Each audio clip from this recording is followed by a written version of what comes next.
dim lit room where secrets lie. A tale of darkness neath the starry sky.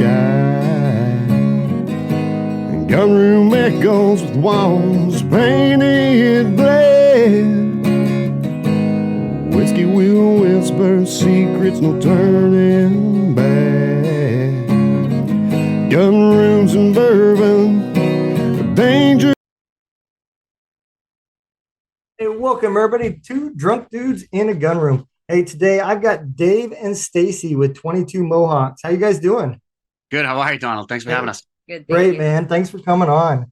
So, tell everybody just a little brief background about your guys itself and the organization. Yep. So I grew up in Norwood, Massachusetts, about 30 minutes south of Boston. I joined the Army in 2001, spent 16 years in. I served in units 10th Mountain Division, 82nd Airborne, did some time in SWIC, and deployed overseas to Iraq. And I got out in 2016, and now I work in finance and run 22 Mohawks with Stacy. Okay. Awesome. So, what made you guys decide to go in the military? It's just something that I always wanted to do. I always wanted to be in the Army infantry, and yeah, it's something I've always wanted to do. I always wanted to be a ground pounder infantry guy and do cool guy stuff. Okay. Yeah. So, Stacy, you said that your dad was in the Coast Guard, right? Yeah, so I never served, but my father was in the Coast Guard and he died by suicide in 2009. Dave and I both grew up in Norwood and we went to junior high together and our last names both start with C, so we were always in homeroom together and we've always been friends throughout the years. And when I saw Dave posting about bringing awareness to veteran suicide in 22 Mohawks, he started the idea with doing a Mohawk and then getting other people to do Mohawks and send pictures in, and he was going to make donations to a larger organization. So I decided to get a Mohawk. So I think I was like the first girl to get a Mohawk in support of it.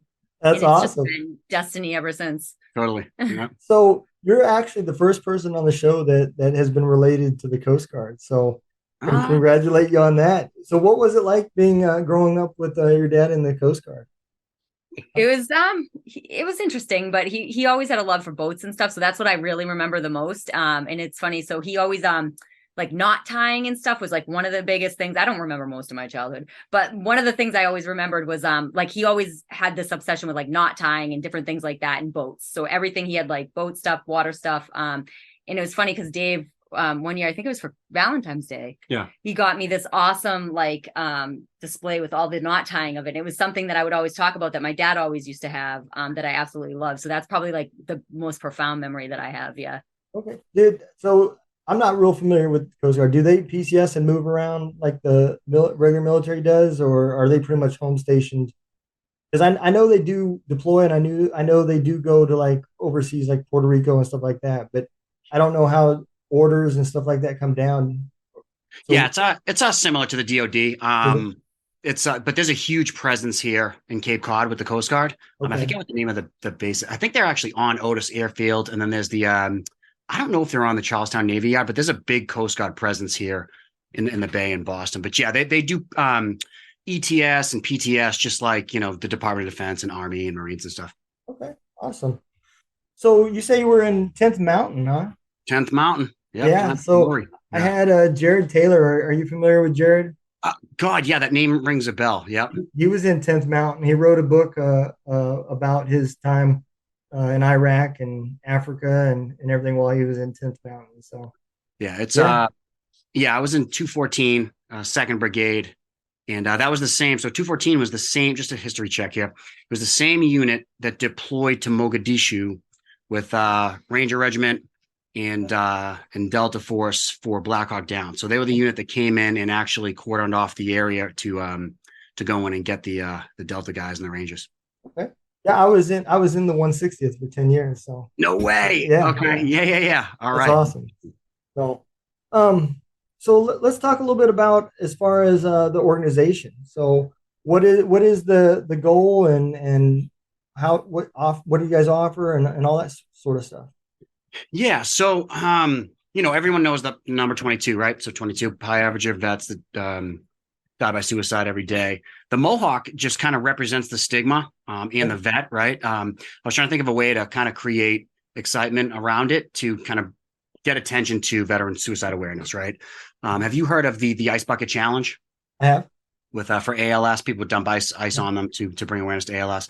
I was trying to dive into that and create something like that where people would, hey, get Mohawks. And so I originally put a Mohawk into my head, posted on social media, hey, you know, I lost a really good friend of mine to suicide, but I just learned of it, and he had died 3 years prior, and I didn't even know, which was horrible to learn about. But so I posted on social media with a Mohawk, hashtag 22 Mohawks. I'll donate a larger, I'll donate money to a larger organization. And then people like Stacy started getting Mohawks and hashtagging 22 Mohawk. I think we got like 50 Mohawks the first 2 weeks. So it was pretty cool. A lot of our like local friends kind of joined in. And after that, I was like, you know what, I'm gonna create an event to bring the community together to kind of just educate people on suicide awareness and prevention. And it was a tandem parachute jump. So I was like, hey, I'm gonna put up the cash to have 10 people jump out of a plane tandem, right? Because anybody can do a tandem, right? It's you know, a day event. And then I'll take the families out to dinner to just have a conversation about suicide awareness, suicide prevention. And I did it by lottery. So I was like, hey, if you register by this date, I'll pull your name out of a hat and we'll get 10 veterans, right? So, you know, I think we literally had like 10 veterans sign up. So I pulled all the names out, made a whole to-do of it. And it was a great event. 10 vets came, their families came, we had dinner after it. And I am good friends with all these people who came to that event. Yep. We just gave one of the guys a pup, Gunny Shore. He was at the first jump. And yep. And then he came to Florida with us to jump. So it's doing exactly what I wanted it to do. That particular event was we just create these relationships, and everyone who's jumped is all friends. They're all friends on social media. I see them interact all the time. And because that was such a good event, I'm like, oh, I'll do this every single year, right? In September, I'll do the jump. I'll do like Mohawk May to bring awareness and just kind of have like those two things. But the business brain in me was like, well, if I'm going to do that, I should probably have at least a landing page on the internet so people can go and register for the event. But I was like, you know what, if I'm going to spend, you know, $3 to $5 grand on a website, I might as well, you know, do some other services. So I was trying to think about what I really wanted to do with the organization. And I knew I wanted to have my annual tandem. And I also knew that my dog that I got had done great things for my mental health, right? Because everybody loves dogs for the most part. And I also knew that it takes the VA about 2 or 3 years to get a service dog, right? So right there, I'm like, well, not all vets need a service dog because I don't have a service dog, and my dog like has saved my life, you know. So I put on the website. I'm in that same boat. Right, right, yeah. You get a companion dog, you train them up, and it's just the greatest thing ever. But you know, put that on the website and said, hey, you know what, we get dogs for vets. Right. We'll get companion dogs for vets. Took about 3 months to build the website. And then we launched it in September of 2021. And literally within 2 days of launching, we got a call from a gentleman down the Cape, Mike McGee, former Marine, combat vet. And he was like, hey, listen, I need a dog. I'm in bad shape. Can you get me a dog? And I was like, you know what? I didn't even really have a business plan in play. I just kind of threw it out there. But you know, in the back of my head, I knew that I could get a dog for a couple $100, like a rescue dog. Yeah. So I was like, yes, sir, I can get you a dog. So, you know, I got a rescue dog, drove down to local rescue, paid for the rescue dog, drove it down Mike's house, dropped off the rescue dog. And that one act, me and Stacy dropped the dog off. That one thing literally changed the entire game for 22 Mohawks, because that was the right person to help out, because Mike ended up connecting us with, Charlie and Pat from Professional Canine Services, our original trainers. They were retired Marines, retired police, and they ended up doing dogs for us for months after that. Wow. And they basically reached out to Mike and was like, because Mike posted about getting the dog from us. He's like, hey, they were like, hey, we'll give you free training. And then we got on a Zoom with those guys, and then it just took off. And I think we just gave our 52nd dog. I think it's going to be 55, I think, later this week. Yeah, it'll be 55 this week. We've given 10 this month alone. Wow. Well, I will tell you, those Doberman Ridgebacks that you've been giving away, they have been killing me. I love those pictures. They're awesome, aren't they? Yes. Yeah. So that was actually one of my questions was what the whole dog part of it was about. So Yes, I mean that program basically is our core service. But like it fills the mental health piece for one veteran, right? And I know that like I need adrenaline rush. I seek it all the time. Like whether you're driving your car fast or like a lot of vets will drink or self-medicate. Yep. And I know that for me, I need something high adrenaline. And after the tandem, it was like, well, that helped so many guys. So we ended up partnering up with Iman Kafel, who's an author. He's a local police officer, and he hooked us up with Dave Kraz of WNR Vets down in Florida, who connected us with X35 Airborne School. And now we created this 2-time-a-year annual static line parachute event. Static line, obviously, the Army standard for getting to combat, right? 1,250 feet. And we've developed a relationship with these guys. And now we fly 20 vets from across the country to Denellen, Florida, twice a year to do 6 days of parachute training and 5 jumps. And we've partnered up with America Warrior Partnership, the Vet Center, and they all come in. Our guys will jump, and then they'll have group and one-on-one mental health sessions. And I've done it too. I've jumped and then gone into the mental health session, and it was transformative. Just sitting there talking to a fellow veteran who's a certified mental health specialist and just unloading stuff after you have that massive adrenaline rush. Yeah. And it just creates this deep like sense of belonging that we used to have when we were serving, So, yeah. And I mean, the studies behind it, you raise your adrenaline. It's not going to cure PTSD. It's not going to cure TBI, but it's going to give you that relief you need for the short term to it's almost like a cortisone shot, Yep. It takes the pain away for a little while where you can kind of function and get your thoughts together and get your shit together. You know what I mean? Yep. That's one of the things, I try to tell people and every other week or so, I always post on there because I don't know how many non-veterans are on my page. And I always post, if you're dealing with a veteran in crisis, here's some kind of basic rules to follow. Don't think you have to be the psychologist. Sit with them, talk with them about the weather, things that's going on in the news, whatever. Just getting their mind off some things is the short-term thing that you can do until that you can get them help. And you're 100% right, Donald. I mean, that's literally what it is. Just kind of listen to them and just hear them out.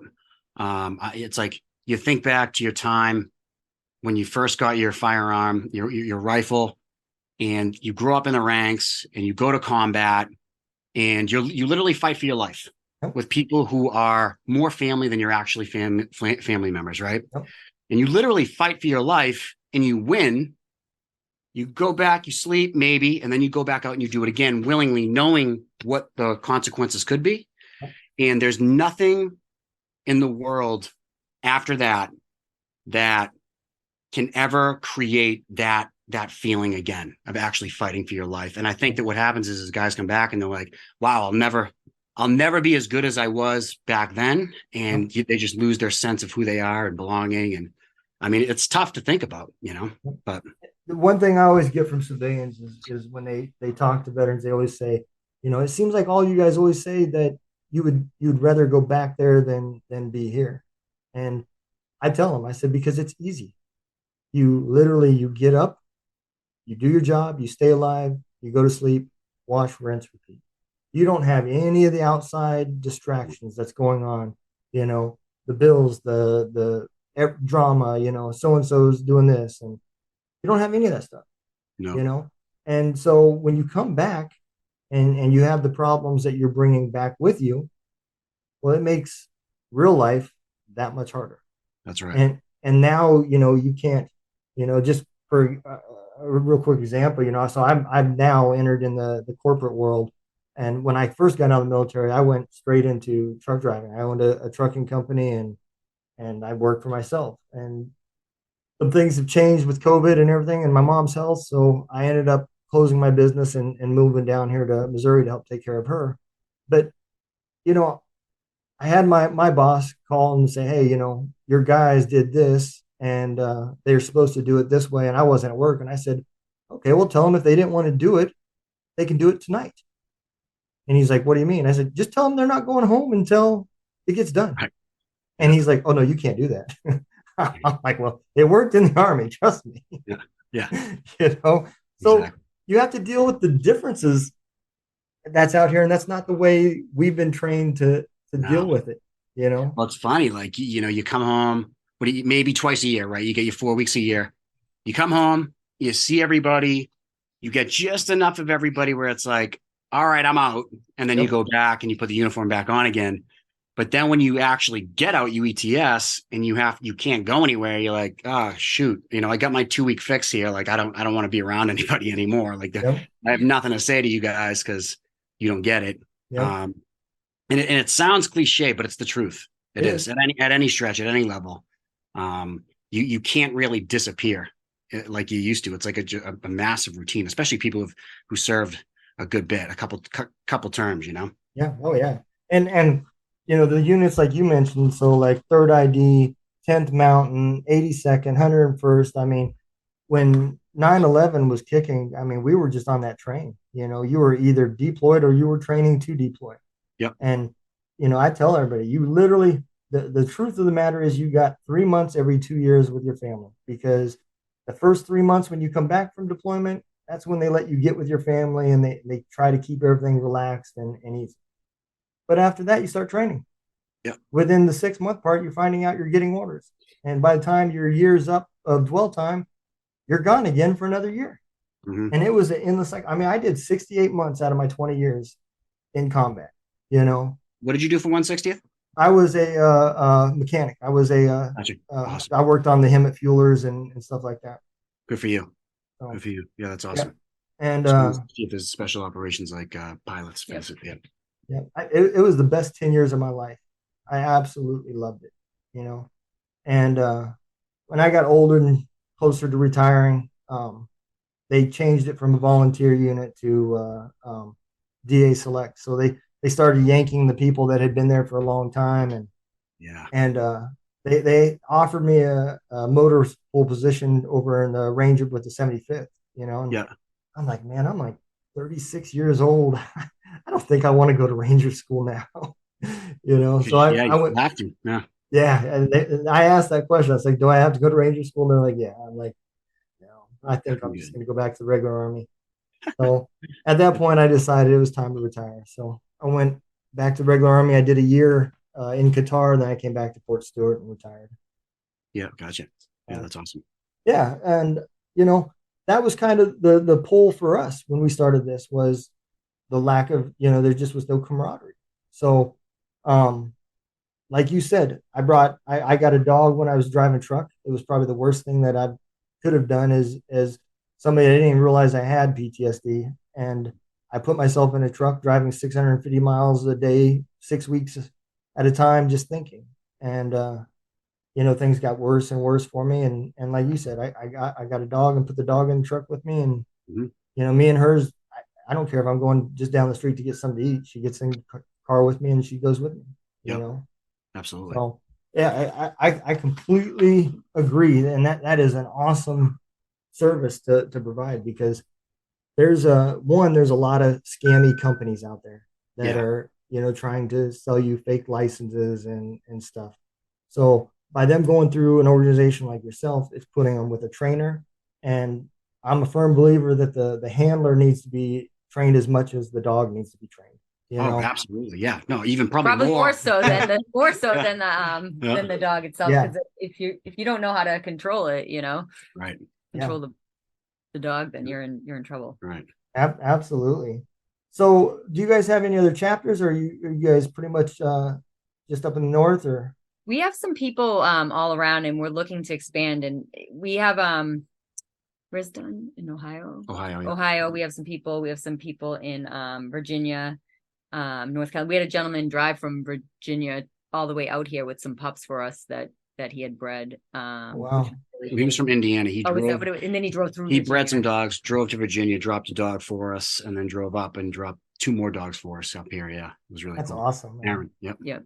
But the idea is to have the tandem jump that Dave started in every state eventually. We want to do it in like 5 years on Labor Day weekend. We want to have every state do a tandem, 10 jumpers, for suicide awareness and prevention. That would be if we awesome. can do it. I mean, it's not a huge budget to do. I think it's like $3,000 for 10 jumpers and dinner. Yeah. You know, I think anyone who's anybody can raise $3,000 and do that. Yeah. And I think it would raise a ton of awareness, you know. Oh, absolutely. That something like that would be, it has to be newsworthy, you know, in my opinion, you know. So we'll put you in charge of the Missouri chapter there then. Yeah. Absolutely. All right. Well, I'll tell you what, I don't know. I'm big enough to be the tandem guy and the instructor. So Perfect. yeah, Don't you put your stone there. Yeah. since I retired, I'm hitting about 270 now. So I'm getting big. Gotcha. But absolutely, you know, and I'll definitely put everything, you know. So the other project I have, and this is what I tell everybody, I have a radio station. It goes officially live May 1st.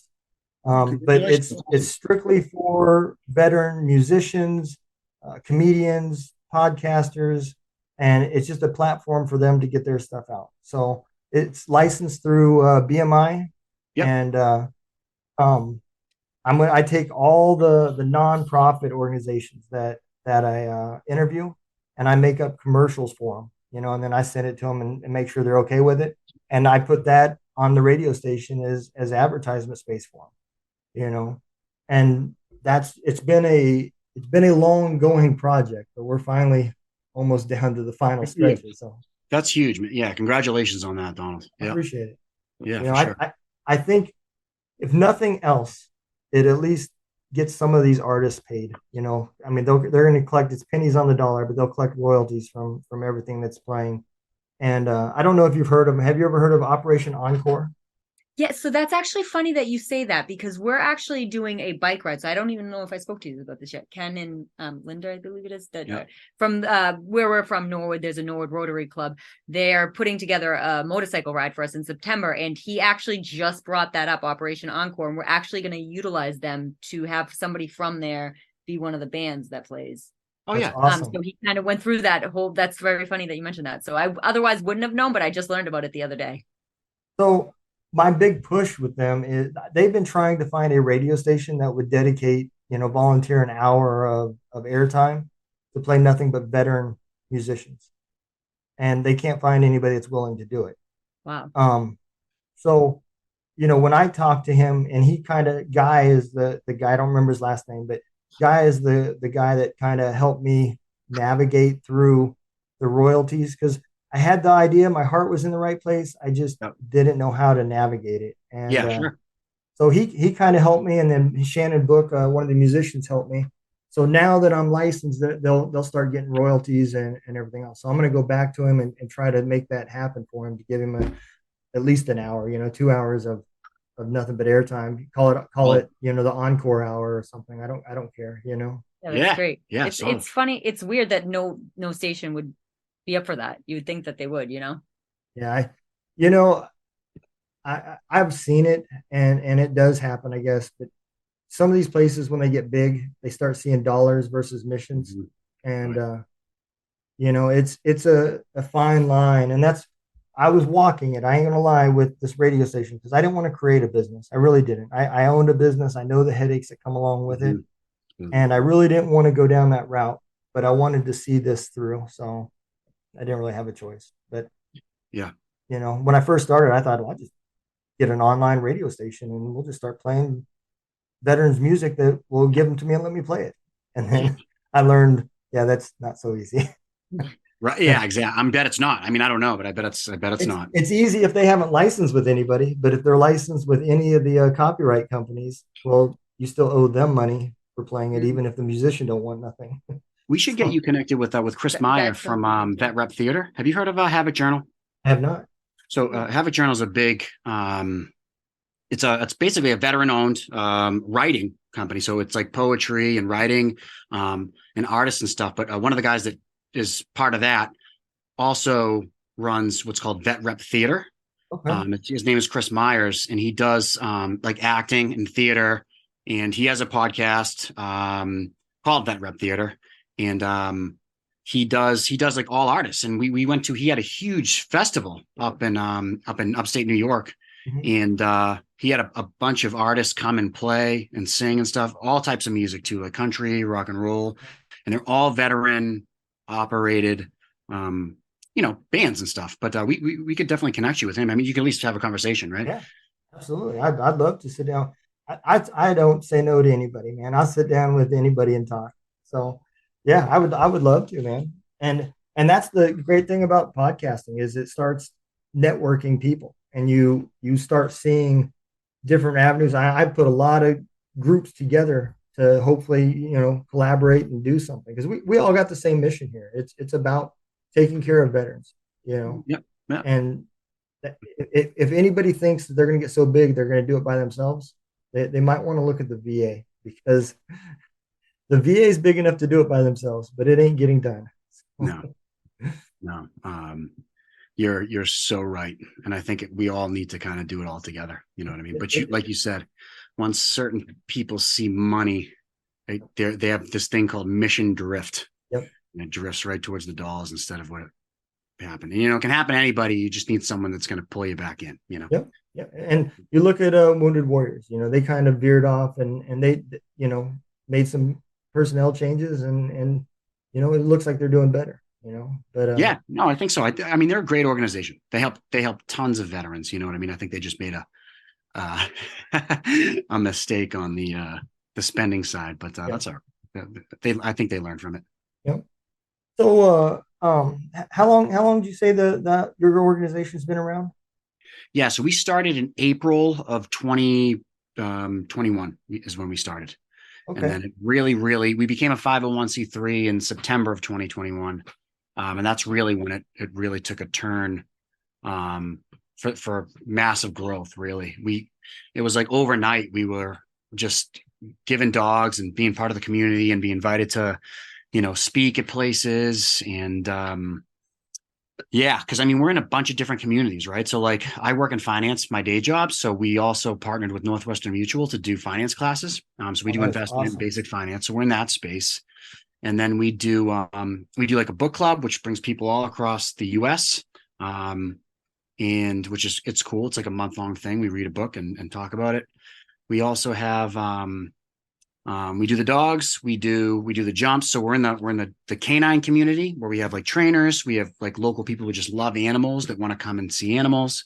And then with the parachute community, we have jumpers all over the world, that just kind of literally that just kind of like join the group and we all work together, whether they're Swedish Rangers and they're part of 22 Mohawks, or they're just your regular 1/60th SOAR mechanic, right? It's just people from everywhere, right? It's really cool. Yeah. It's blessed to have like the synchronicity of the way things have unfolded for us, just the amount of people that are great people stepping up and just, offering to help us out in any way. And just the people we've connected with has brought us to a really great place, like naturally. It's been really cool. I think for the most part, this community that's exactly what you'll find, before I got on, I was talking with a gentleman. He's trying to start his podcast. And, I talked with him for a good hour and a half, just about, my lessons learned and everything else. So I think that's exactly what this community does. So I also partnered with a couple other podcasters, right? And the story is so funny, I have to say it. I didn't realize, I mean, I did, but I didn't really take note of how many homeless veterans there really is. And moving from Georgia to Missouri, it's a little bit colder here. And I started thinking, I was like, man, these homeless veterans, it's like -10 out here.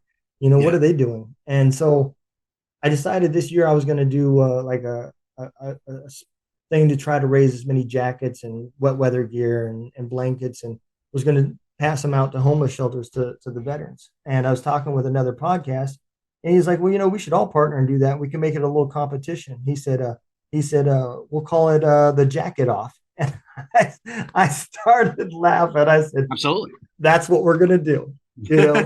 So I'm going to buy a little trophy, and the three of us, 3 different podcasts, are going to have a little competition.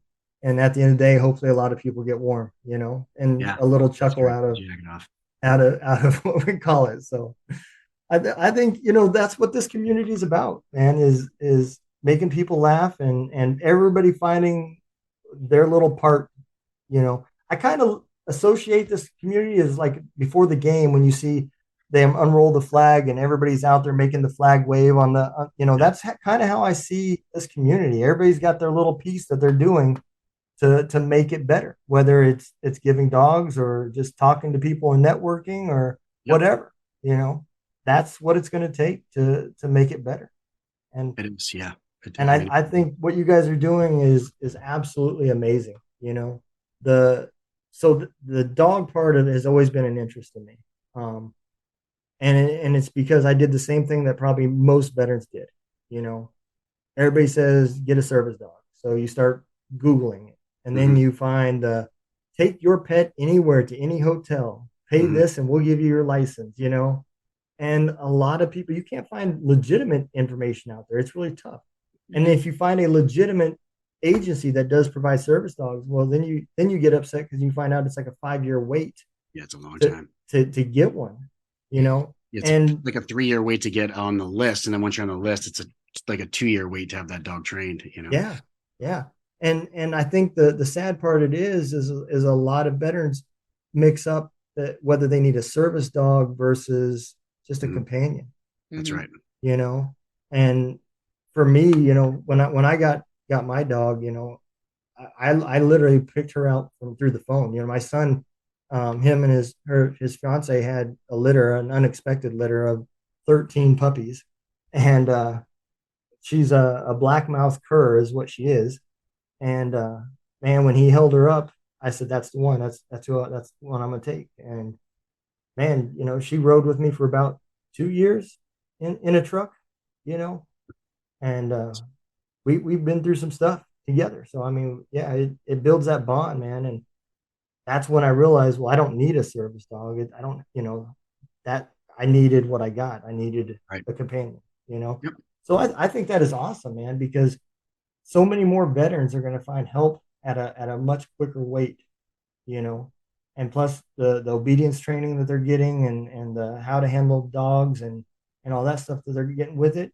I think that's a very valuable resource, man. I think that's one of the better resources out there. Yeah. Yeah. I mean, it builds community too, like with our training and stuff. It just keeps everybody, 50 meters, right? Everybody comes in on the weekend and does their training, and it's like accountability. It's like it's Yep. leadership 101. It's Yep. like, hey, hold everybody accountable. And that's what we need. That's what we want, right? To Yep. be held accountable and be around the people that are just like us. Now, have you guys you guys do any work with the like the humane centers and stuff like that? We haven't at this time, no. No. No, we do a lot. Like most of our work is with like local rescues, because there's a couple of rescues that get a lot of dogs, and they're calling us every day, like, oh, we got another 10 dogs in, and we try to either foster them or rehome them. Yep. And then, like you said, like some people have litters unexpectedly, like some Rhodesians, and Yep. they say, hey, we want to, donate these to a good cause. So that just happens all the time. And I think what's actually really moved the needle for us is that over the past about year and a half, we didn't have a location. We were working out of my living room, and so we relied on other people to get dogs for us, and it Yeah. just wasn't happening quick enough. So like a veteran would call and ask for a dog, and we wouldn't be able to turn it as quickly as we. I use that language, turn it like it's a Right. product, but it's you get what I'm saying. Right. We couldn't get the dog out the door. We couldn't get the dog quick enough to get it to the veteran, and then the veteran would kind of just fall off, right? Like Yeah. we couldn't get in touch with them again. So one of our value adds is that we can get a dog within 2 weeks for a vet. Mhm. But we just got a building 2 months ago, and it's proven to be probably one of the better decisions we made, because now we have dogs on hand at all times, no matter what. So when somebody calls, unless they have a specific dog that they want, we can pretty much turn that, or we can pair that dog within 2 weeks, Yeah. which is really, really important for somebody who's looking for a dog that needs it. And I think that's kind of what I was asking about with the humane societies. If the dog rescues, the foster places, because there's so many broken dogs out there Yeah. Mhm. that you put with a veteran that's broken, and between the two of them, they start healing together. I mean, to me, I just think that's amazing. And My my COVID didn't buddy help that. Mike McGee said it perfectly. He said that because he was in bad shape, and he was like, I put myself in the back of the kennel with the dog at a kill shelter. Like I'm just waiting my turn to go. And then when you go and you see that dog and you save that dog, you're saving the dog from the kennel, and then that dog is saving the vet. So we're saving a dog to save a vet. That is awesome, man. And I think that is one of the best programs, So I hope you guys get a chapter in every state. Thank you. Yeah, we've been lucky. We've done dogs in other states. We've been blessed to have. We have so many connections around too that when it comes down to it, if somebody calls us from another state, we'll work with we'll find a local rescue and we'll work with them, and then we'll find a reputable trainer. We'll call around and kind of like, I guess, interview different training places just to see what's near the veteran or whatever. And it doesn't, here we have it great because we have such a sense of community when the guys come in for the training, like Dave said. And but even if somebody's in another state, we'll definitely work to get them a dog as soon as we can too. Yeah, absolutely, man. And so whenever something happens to my mom and I move back to Georgia, well, I may be interested in helping you start a chapter if you don't have anybody in Georgia by then. So absolutely. You'll be our first mate, Don, in Georgia. That's awesome. Yeah. I got 3 acres out there, so I got enough room for to house some dogs. So I love Georgia. I miss it. I spent some time in Georgia. Yeah, I love it down there. Just wish they had a winter. Yeah. Go to Dahlonega. I always told my wife, I said, I'm going to find someplace colder and I'll just visit you in the wintertime in Georgia. So, and she's a Jeep girl, so she loves the Georgia weather. Gotcha. See, I like the cold. I like the cold. Yeah. I do too. I love hunting season. I mean, as you can tell, that's my. Yeah, I was going to ask you, like, don't you think that's overkill with all those bottles in Knob Creek? No. So let me show you the next goal here. Hence the name of the podcast. Yeah. That's awesome. So we're going to brand our own bourbon. Oh, that's great. So I want to buy one of those. When you get those out, can I buy one of those? Well, I'll give you one. I'm not going to sell them to anybody. I'll give them to you. But fantastic. Yeah. Fantastic. I'll get you. All right. Even better. Yep.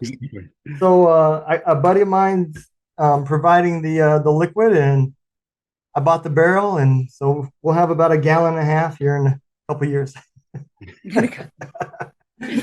That's great. That's fantastic.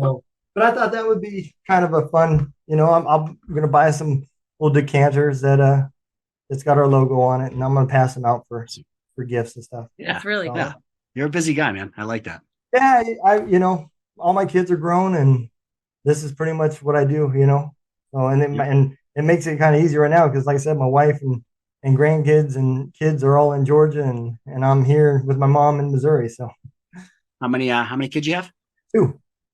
Nice. I had a boy and a girl, and nice. And they've already like quadrupled that into grandkids. So awesome. Yeah, awesome. So, and we're big in so like my son and my daughter both have world titles in martial arts, and that's what my wife does. She runs the after school program for the karate school. So okay. Yeah, I mean my granddaughters have been in karate before they were out of diapers. That's when they started. That's how little, So, and it's just been a family thing since my kids started when they were like 6 and 7. So yeah, that's epic. I like that. Yeah, it builds a sense of community around that as well. So it's good stuff. It really does. Yeah. Yep. Jiu-jitsu is kind of a big deal right now too, with like PTSD and all that stuff. It's been like proven to really, really help. Yeah, and that's what I tell people. I think anything that's got instructional. So like when I started this, I discovered there's a whole bunch of like outdoor veteran organizations that take you hunting and stuff like that, right? And I think the ones that take you out there and say, this is how you hunt, this is what you're looking for, this is what we do, and they turn it into an instructional day. Mm-hmm. And they're not just saying, okay, I got a deer stand out there, you can go sit out there and hunt because you're a veteran. And you sit in a deer stand for 8 hours looking at the woods and thinking, if you're that other side where you're putting instructionals where they have to take instructions, follow it, and then actually put it into work, I think it helps, and I think that's the big part of anything that you do. Even jumping, there's a lot of instructions and safety and stuff Yeah. that goes in with it. You have to be So fully dialed in, yeah, you know? yeah. So I think that's a big part of how the military guys think is we need that structure. These are the steps that you take, and this is what you do. And that Absolutely. helps takes your mind off of the problems because now you're focused on the objective. So I think that's really important.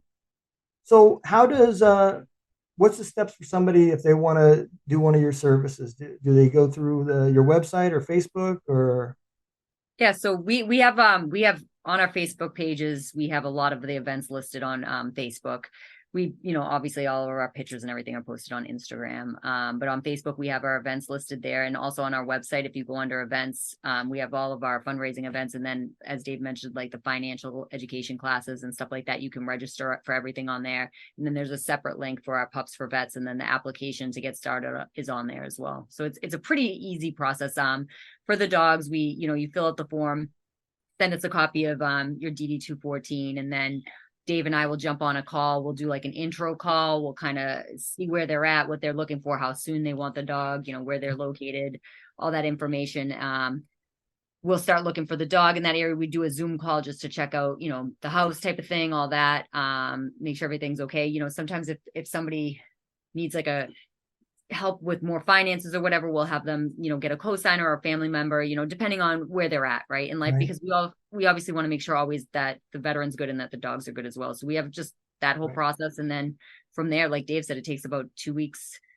Depending on, some people might be a little pickier. We do our best to try to accommodate people.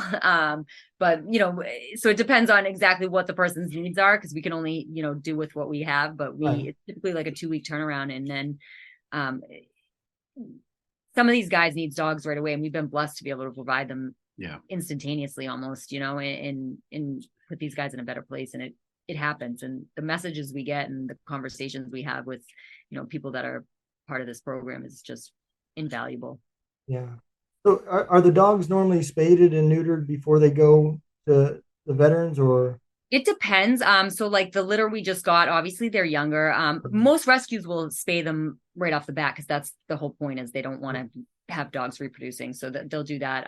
Like these pups we got, and the gentleman we got them from was, requesting we waited a little bit longer just to let the dog go through the hormonal cycles, or where it is.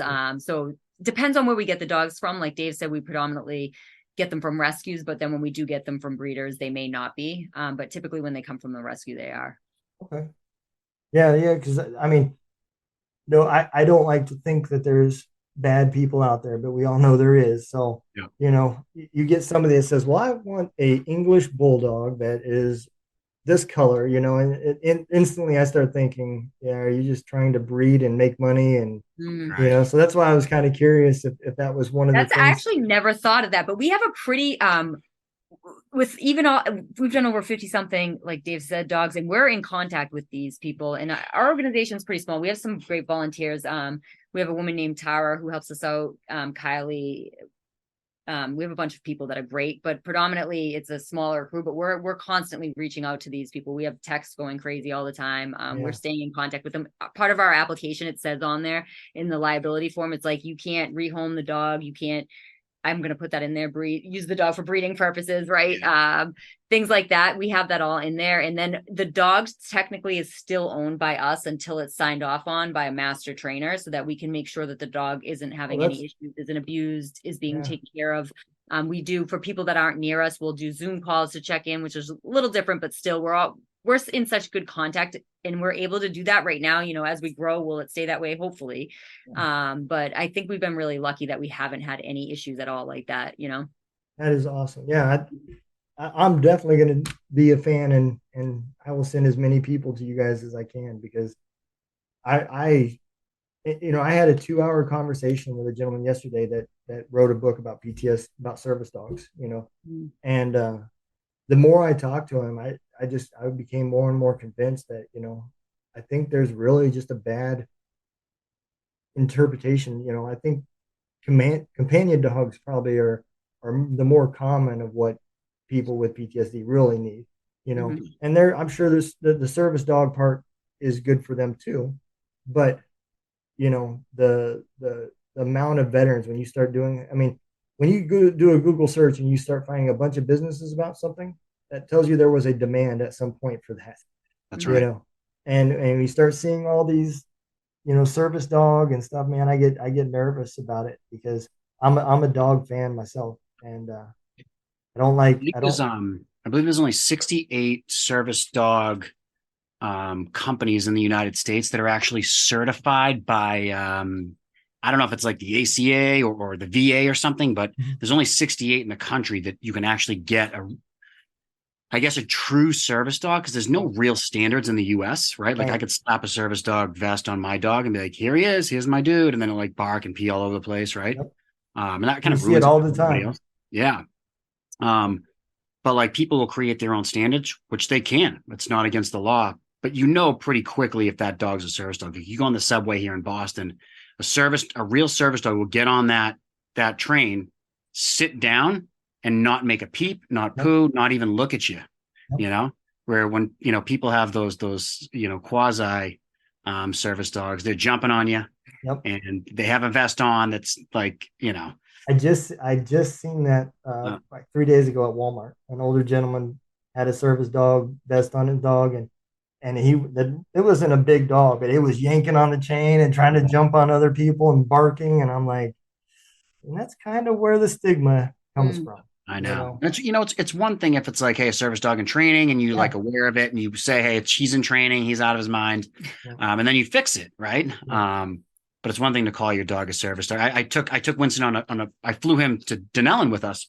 I took him with us, and they were like, is that a service dog? And I was like, if I say yes, I can do whatever I want with this dog. You know what I mean? But I'm like, no, he's not a service dog. They're like, he needs to be right under the seat the entire time. And I was like, my poor dog. You know what I mean? And I think that's why people do it, is because they want to they're tough on both ends too. You know what I mean? Yeah. And especially like at hotels, some of these hotels have got like 50, 100, I've seen all the way up to $200 non-refundable deposits for your dog staying at a hotel. That's right. So, and if it's a service dog, it's free. So that's right. And I do see where it comes from, I know. And we, and then it gives we work with an organization up here that's in Mass called Clear Path for Veterans, and they do service dogs there. And they've been a great partnership with us. They actually they put a lot of work into their service dog program, and the veteran has to be able to come there, and build the bond with the dog. Yeah. And there's no guarantee at the end of that the dog is going to pass the service dog training. Yes, because we've been blessed that they'll their dogs that don't pass, some of them they'll donate to us to be able to give to a veteran. So it won't be a service dog, right? But now there's a dog that has had all this extensive training, but for whatever reason, maybe it barks at every 50th person. Maybe one jumps of them, up on you. Daisy, she just would get on her back. She just wants you to rub her belly. Like she just loves people. She can't help herself. You can't do it as a service dog, Amazing dog, beautiful golden retriever, like amazing dog. And so we're lucky that they'll do that, but they put so much work into that dog, and they're taking the right steps to it. So then you have this other dog that somebody's like, my service dog, and it's like biting somebody. You're like, oh my God. Right. Yeah, I agree. Well, I appreciate you guys coming on, and I will make sure that I pass links and everything. And you don't have to, I already share all your guys' stuff. So we love it. Yep. So I will definitely, and I'll stay in touch and make sure if I get to back to Georgia here fairly soon, we'll talk about, because I'd love to help out. Yeah, Donald, shoot me your address too and sizes, and we'll get you some cool gear. Hey, that's awesome. I will do. We'll do. Yeah. Hey, I appreciate it, and I will get you guys all the links. Thank you so much for coming on. Oh, thanks so much for having us. Yeah, we really appreciate it. And we wish you the best of luck on what you say, May 1, the radio station's kicking off. Yep. Awesome. Gun Room Radio, that's what it's called. Happy for you, man. That's great. You'll have to send us the links and stuff for that. We'll put it out there as well. Yeah. Absolutely. We'll do. All right, you guys take care. Thanks, Donald. Well. Have a good one. Bye-bye. Good night.